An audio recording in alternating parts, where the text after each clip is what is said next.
The classic specialists will be looking forward to sinking their teeth into Stage 7, the longest of this year's Tour de France at 231 kilometres. As well as the distance, the riders may have to contend with the wind on the wide open roads of the Beauce region. A strong breakaway could go all the way, but otherwise it's going to be one for the sprinters. Fernando Gaviria and Peter Sagan will both be targeting a third stage win. Thomas de Gauve Wanty Group attacking early in the day, but with nobody interested in joining him, the Belgian soon dropped back. A 10-man group then tried to get away after 20k with strong riders including Oliver Nassen, Thomas de Gent and Yves Lampaert. LottoNL-Jumbo having absolutely none of it as they quickly closed the gap. Everything soon settling back down again, the peloton taking it very easy, keen to avoid any mishaps on this Friday the 13th. Johan Alfredo, another Wanty rider, slipped away with the first raindrops falling. Winner of the Most Aggressive Rider award on Stage 1, the Frenchman stretched his lead to 8.5 minutes at one point, the biggest gap of the Tour so far. After several hours of precious little action, AG2R and Trek decided to set off some fireworks at the front, putting the hammer down with 100k to go. Movistar Quick-Step Lotto Soudal joining the charge as the gaps began to open up. Stage 6 winner Dan Martin, Mark Cavendish among those in the chase group. But they were all back together again by the 90k mark.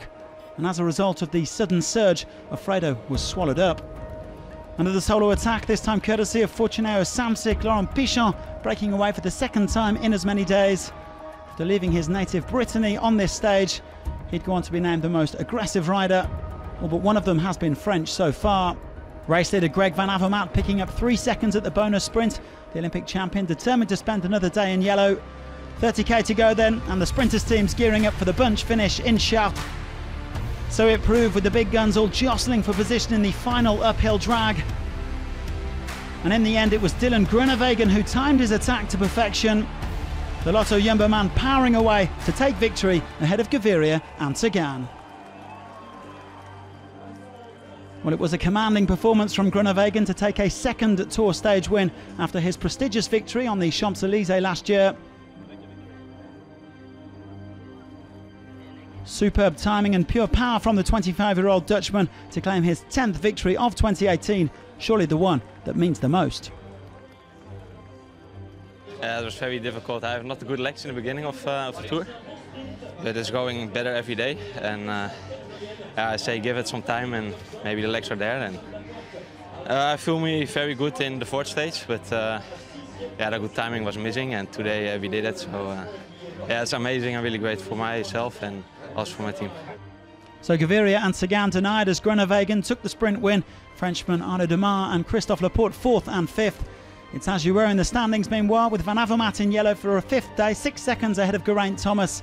Sagan stays in green ahead of Gaviria, while Tom Skewant and Soren Kragh Andersen keep hold of the polka dot and white jerseys respectively.